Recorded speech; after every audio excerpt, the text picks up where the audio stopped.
Metacognition is the thing that is very special about the current explicit teaching of thinking. We not only engage kids in thought, we engage them in understanding how they think. Now, this is done by slow and deliberate and careful examination of thought processes as particular thinking skills are used, and then as those skills are combined into thinking processes such as problem solving and decision making. Metacognition, in my experience, has led children to become much more aware of their own capabilities. It's enhanced their self-esteem. We've talked in education about a shift of the locus of control. Control lies more in the hands of the student who is metacognitive. And I think the reason for this is that when one sees oneself as an effective thinker, one is mightily empowered to do wonderful things. And this is what I've seen happen with students, particularly inner-city students. They become aware of their potential. They think of themselves as being thinkers, which is a message that society doesn't often give young people these days. And they become very capable.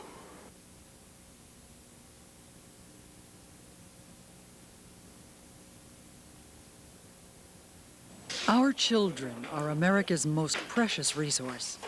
They are the future. We often hear how they are endangered because they're caught in a maelstrom of cultural and social problems. Poverty, broken homes, permissiveness, drugs, violence, crime,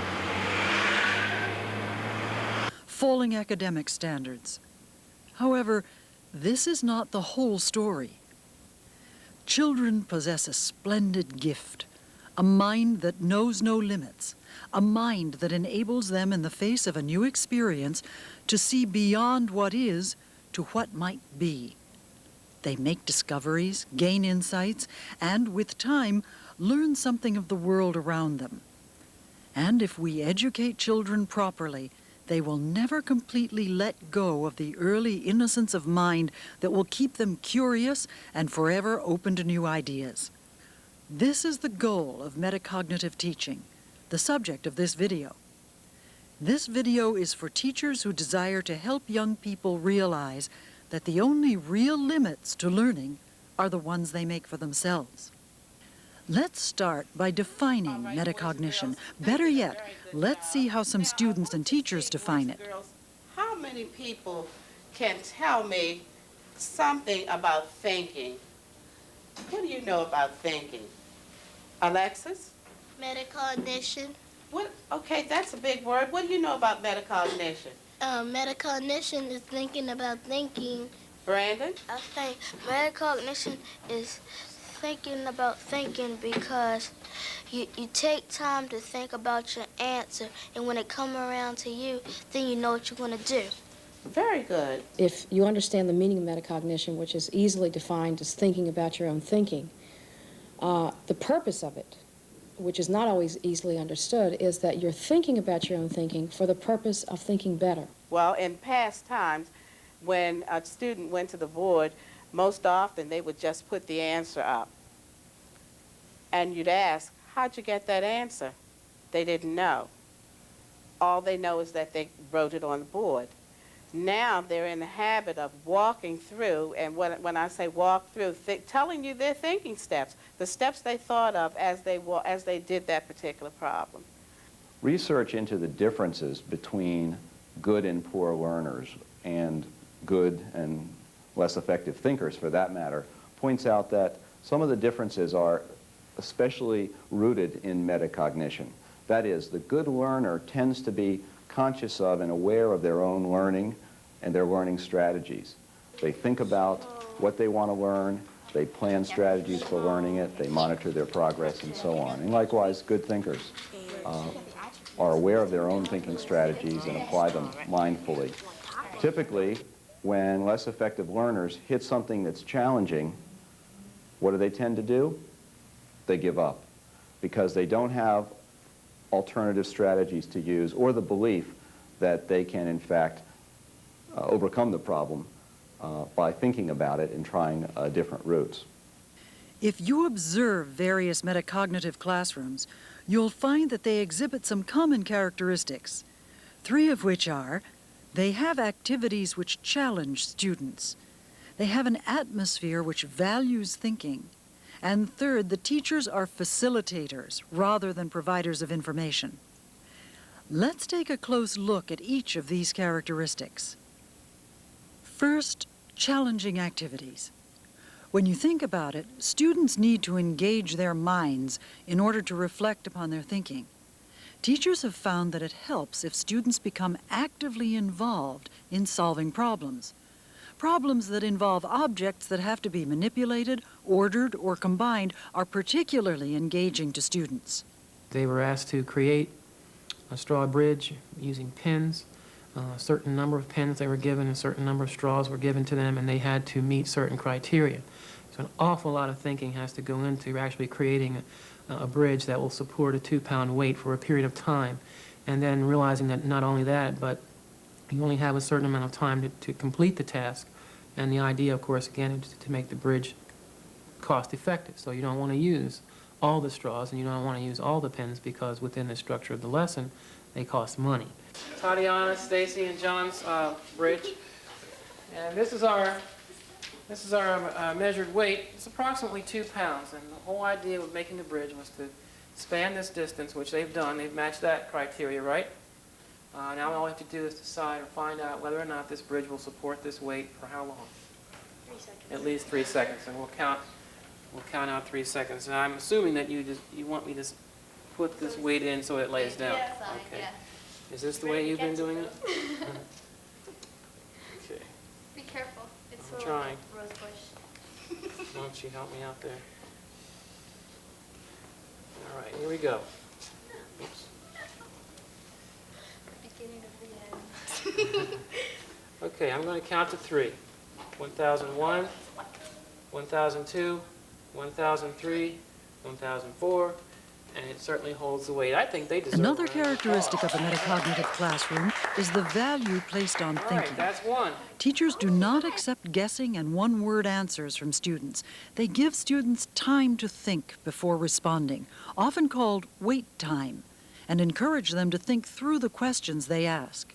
Children are accustomed to turning away inquiry by saying, "Oh, I don't know," or they look pained and the teacher feels kind and merciful and moves on to another student, instead of supporting the child by giving lots of think time and giving the message, "I know you can think through this difficult problem." Anyone else with an idea about analogies? I say analogies are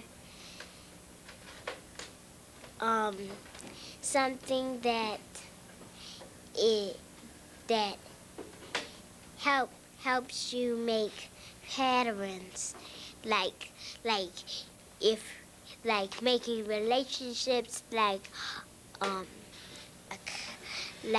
cat is related to a kitten as a dog is related to a puppy. Very good. Very well put. The third characteristic of a metacognitive classroom is that the teachers use a facilitative teaching style. The teachers do not see themselves as providers of information, but are more likely to encourage students to discover the information for themselves. They're all small. Okay, all right. Does it matter that they're thick or thin? Yes. Well, no. Yes and no. Tell me what you mean. All right. Well. Ooh. All right. This block here. All right. This is what I'm trying to say. Since, well, what you trying to say? Becky trying to say that we have 2 blocks for each one of these objects, so blocks. And then we need a red one right there, but we have it over here. So could we just put this one right there? Does it matter? No. Okay. Wow, see, I told you. Yeah. That's right. Now that we have identified some of the characteristics of a classroom that encourages reflective thinking, let's examine 4 specific strategies you can begin to use to enable students to think about their thinking. The first metacognitive teaching strategy we'll examine is modeling. It is helpful to model for students what it means to think about thinking by thinking aloud, explaining your thinking to students as you work through a task. So I demonstrated how I would think aloud as I arranged a group of kids in order of their height. And just stand any old way at all. And I'm not even going to look at them while I tell the rest of you how I think. I haven't looked at them, so I don't know who's the tallest, but I do know that as I arrange them, I'm going to arrange them in order of height. So I look at them, and I'm looking at them all, and I see they go up and down a little bit. But right away, I see that Ayanna is the tallest, because as I look here, I see that a line from her head would go above the other. So Ayanna, will you come over here? Now I have 4 people left, and I'm really puzzled a little bit because they're very close in height. Stand up tall and straight, ladies. Maybe the hair has a little bit extra in some cases, but I think that, now she's flattened down her hair, I better start again. Stand up straight. No, I think that Catalina is the next. Catalina, would you come out and stand here? And then as I look at Leslie, I see that she's a little bit taller than Remy and Gina, so Leslie, you come over here. And then I have to look at my last 2 people, and I have to look carefully and measure with my eyes, and I see Remy is a little taller than Gina. Now I think I've ordered them correctly by height. Do a lot of modeling, show the students what it is you're trying to get them to do by doing it yourself. If you're asking them to decide what they did first, second, and third with a particular skill, then you demonstrate it. Modeling helps students understand metacognition. To help students actually do it, teachers find it useful to use a second strategy: prompts, probes, and cues. Sometimes the wheels just need a little bit of lubrication, so we may use things like a graphic or a cue or a verbal cue that helps students to get the mind working. For example, in working with this activity, did you need to recall what you already know about the subject? Oh yeah, I did. I had to remember, and I also had to, and see that gets the wheels turning. How did you think that? How did you come up with that answer? What kinds of thinking did your mind have to go through? Okay, how did he go about solving this? How did he know to put these over here and those over there? How did you know that? And what was it for you, Tiffany? What do you think was the most difficult part? What helped you the most to find out this missing part? What were some of the first things that you had to decide? How did you figure that out? Prompts, probes, and cues have always been important in teaching, but they are especially effective in surfacing student thought processes. What tells you in that picture that he's... I'd like to hear also from Remy. What was your description of your thinking? I felt the biggest one first, and I kept going until I got to the smallest one. I need to hear more detail. Yeah.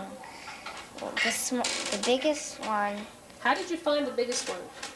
Well, I looked at them, and this one was bigger than the rest of them, so I put that one first. How did you know that one was bigger than the rest of them? I just looked at them, and it looked bigger than the rest. Did you look back and forth and kind of consider Yes. the size? Okay. How did you know that this one should go there rather than this one, let's say? Because I measured all of them with my pencil, and this seemed to be the longest and the highest one up. So I looked through my mind, and it said that if this is the biggest and the one that is the highest up, then this has to be the biggest seesaw I have. Maybe tell me what's happening in that picture? He giving up. Who's giving up?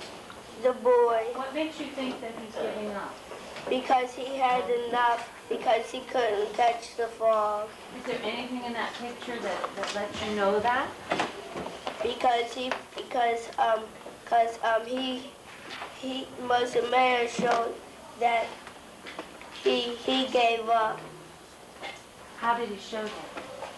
by painting the expression on his face, On whose face?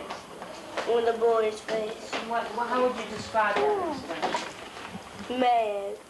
They need, when they make a metacognitive statement, to have it probed. And I think perhaps that's the most effective and useful means of getting kids to become more metacognitive is to ask them questions that require them to give details about their thinking, and to put the thinking steps in order where that's possible, and to recognize where it's not desirable to put them in order. They know that I don't just stop with a simple yes or a simple no. A lot of them now are in the habit of going on with because so-and-so, because they know that I'm going to say, well, why? Or how did you come up with that? Or how do you know that?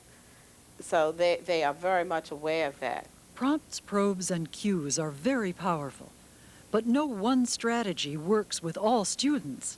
Some students find it easier to write their thoughts rather than to verbalize them.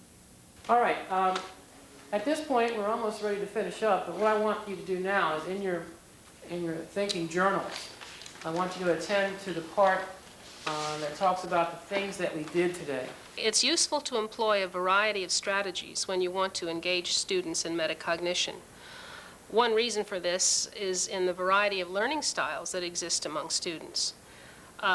You heard today that one student said she found it more helpful to describe her own thinking in writing. Another one said she found it more useful to think aloud without writing anything down because she couldn't keep up with her thoughts when she wrote them.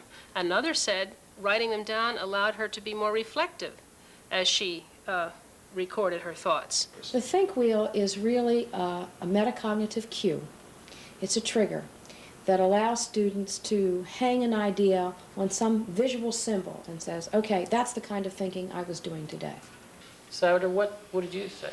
It's an idea to example, because we had an idea of what the bridge was supposed to look like and what it was supposed to do, and then we took that idea and made it into a drawing. We did the same thing, and then we made it on the bridge itself. Okay, so the idea you're saying was were the specifications that you had to fall under, and then the example of those specifications was the bridge itself.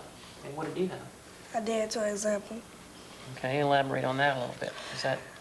I put idea to example because when we write in our cars or something, we see a bridge, and we had to make a bridge today, so we took our idea and worked on the bridge as an example. As the example. I had similarities. I was thinking of, if I had been doing this with you, I perhaps would have thought of some ways to make my bridge similar to other bridges that I had seen so that it would be strong enough to support the weight that had to be supported. So I was thinking that you were doing this kind of thinking also. Stacy, what did I had cause and effect because in our group we had our bridge and we worked on it on the ground, and then we moved up to the desks once in a while and tested it with our arm, and then tried the water, and we would look at the effect of when we tested it, and would then figure out what caused it, caused the side to bend down, and then we fixed it. Okay, so cause and effect, and you stated several causes and some potential effects as a result. These wheels are very helpful for doing that. I mean, when you stop and take a minute to reflect upon what you did, we're really looking for ways to decide what kind of thinking were you doing. It was fun making the bridge, but the real purpose of it was to actually realize what kind of thinking you have to go through when you construct a bridge. We have examined 4 strategies: modeling, prompts, probes, and cues, think log, and think wheel. All can be used in any classroom with any subject matter and at all grade levels for the purpose of teaching students to reflect upon their thinking. For a teacher who is just beginning with metacognition, the first thing I want to tell them and hope that they would understand is that this is not something that you can do in 1, 2, 3, 4 lessons. It's a process. It takes time to develop. And you're going to have patience with it, with any new strategy that you want to take. But if you keep at it, you'll find that the answers that you're getting from your kids in March and April and May are not anything like what you got back in September and October. First of all, don't expect it to work the first time. It's a very, very difficult kind of teaching to do. It takes practice. When I began doing this, I felt very much like a new teacher myself. Having been taught and having taught in more traditional ways, not really going for the thinking aspect of it, it was very difficult at first to get the kids to become reflective because I haven't been used to doing it myself. So one thing I learned, and my advice would be to do a lot of modeling, show the students what it is you're trying to get them to do by doing it yourself. If you're asking them to decide what they did first, second, and third with a particular skill, then you demonstrate it.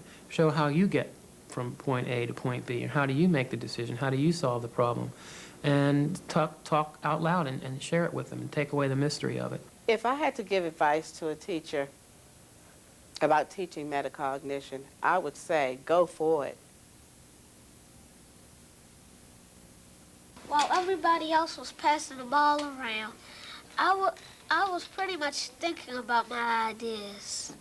But before I thought a little about thinking, but I raised my hand because I thought of some of the ideas I used yesterday, but then when you pulled out that smaller ball, I thought I was duck feet.